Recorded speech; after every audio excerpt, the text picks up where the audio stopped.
Hi everyone, welcome back to my channel. So I know I promised you guys in my Sephora and Chanel haul that I would do the review of the Nars All Day Luminous Weightless Foundation, this one right here. And I know that I touched base on it a bit in the haul, but honestly, this is a foundation that I think deserve a special full-on review, because I honestly think that it's a foundation that is going to solve a lot of problems for a lot of people, including myself. So a little background story here, because I feel like in order for you guys to get to understand why I love this foundation so much, I kind of have to give you guys a little background story. So first of all, I do have oily combination skin. However, I find that in the winter time my skin is a little drier, and I'm using the word drier because that's the word a lot of people use to describe the kind of transformation that their skin goes through in the winter.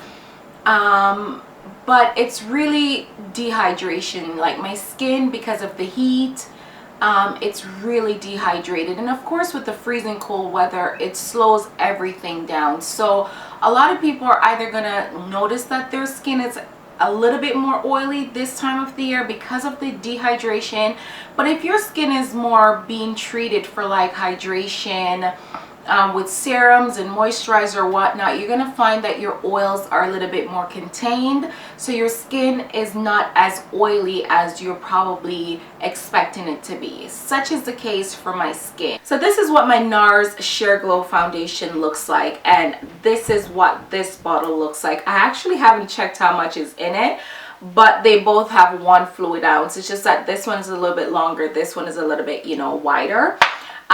But anyhow, the first thing apart from that is that it does come with a pump, and you guys know that the Nars foundations, they don't come with a pump. I think you can buy the pump separately, but I've never purchased a pump for that foundation. I've always had to kind of pour it out.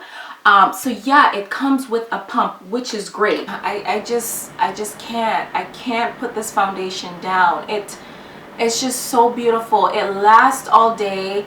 It gives you this look even after 4 or 5 hours of wearing it, of like beautiful skin. It's like it's just radiant skin. And it doesn't look oily. It doesn't look oily. You just look radiant. You just look healthy. You just look normal, like you didn't put a whole bunch of makeup on your face. You just look refreshed, and I guess once again that is what I'm looking for. If you are someone that loves a full matte texture all day, I mean, this is the type of stuff that you want. But if you are looking for a healthy glow to your skin, especially in this freezing cold weather, you just want your skin to look like you just came back from vacation, you just have this glow to you, and you have this luminous quality that doesn't look like you put a bunch of highlighter on your face like I did today, this is the foundation for you. I mean, once again, I am oily combination, so for this foundation to be giving me everything that I'm looking for after 5 hours, I just can't say enough about it. And only problem that I have with this foundation, the only one, do you see what I'm doing right there? These are my smile lines. Like, they're permanently like that. So as you guys can see, I don't know, that's just how my face is. It settles like nothing. Like, I've never had this problem with any foundation before, to be honest with you, but I'm gonna show you guys what I'm talking about. It settles into my fine lines, and that is, I guess, the reason why they use that. I forgot what it's called. Let me look it up actually. The head makeup artist for Nars, she did use the Instant Line and Pore Perfector, in the areas that you would naturally have crease, and I think she did it on the forehead and on the smile lines. But I'll definitely give you guys a close-up of it, because it definitely settles into my fine lines, and that's the only thing. One of the products that I do have from MAC is the Line Filler Base, which is a prep and prime product. It's similar, or probably exactly what that is designed to do. I haven't broken this stuff out yet to try if it actually works, so I will definitely fill you guys in on whether it does or doesn't, but I've never tried it with the Instant Line and Pore Perfector from Nars, so I have no idea if that helps or not, but in the video she did demonstrate it using that. Okay guys, so to play up on the hydration, I'm going to go in with the Makeup Forever HD Elixir in addition to the Makeup Forever HD Primer.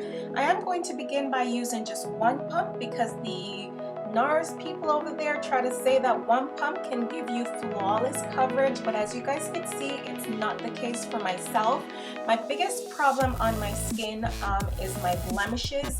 I do have blemishes mainly on my forehead, and that's because of the oils that I do use in my hair.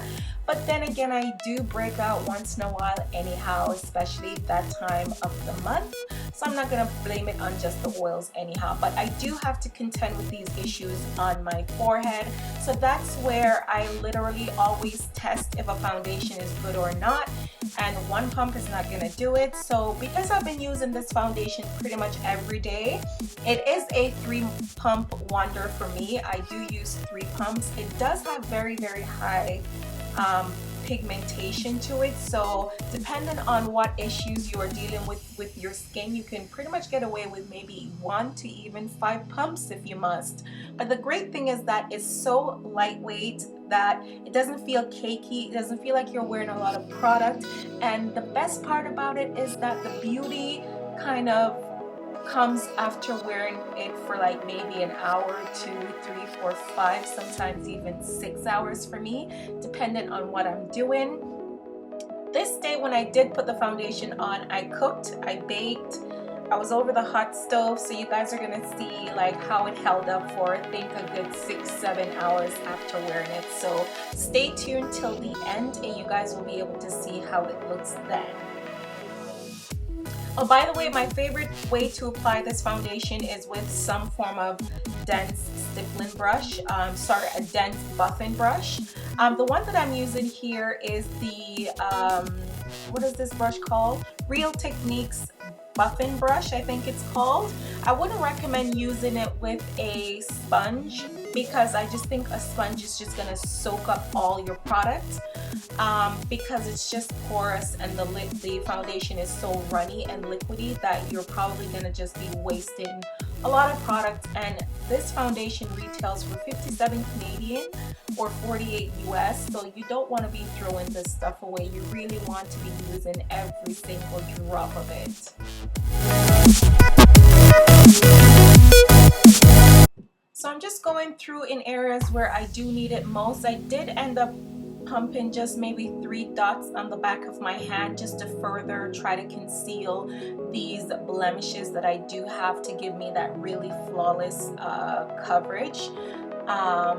You know, but you guys can sort of do what you want. I leave it there because of the setting technology. It's just going to cling to the skin a little bit more before I blend it out. And that's just another technique that you can use if you just want to use less product. Leave it on the area that you want the coverage more, and maybe after maybe 5-7 seconds, just start to blend it out.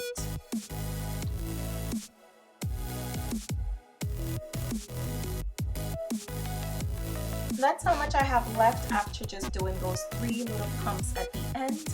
And this is what my skin looks like. I'm quite impressed as always with the coverage of this foundation.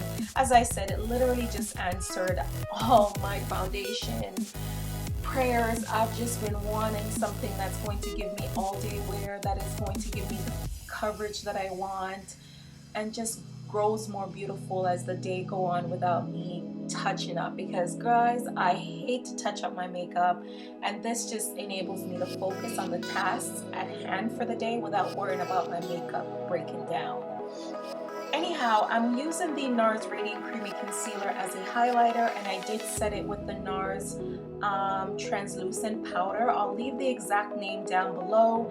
And I'm just going to do a light contour. Because I'm testing the foundation, I didn't want to put products on my skin that is going to help to mattify it in any way.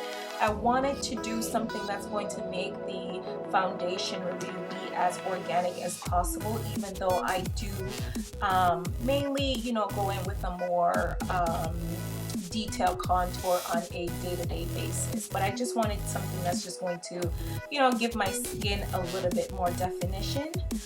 For blush, I did use the Nars Orgasm blush, and it's mixed with another blush that I'm not too certain with, and just a little highlighter from a kit. This is what the foundation looks like after wearing it for 7 hours, guys. This is what it looks like. And by the way, my eyes are red. I did go to the doctor for it a couple days ago, but I think it's just my lights. They're just making my, well, the right or the left eye anyhow, but I digress. Anyhow, this is what it looks like without me touching up for 7 hours and being in the kitchen and at home. If you blot, it doesn't remove the product and it just takes away the shine. And can I just say I love it one more time before we go? Because I do. Anyhow, thank you guys so much for watching, and I'll see you guys in my next video. Bye-bye.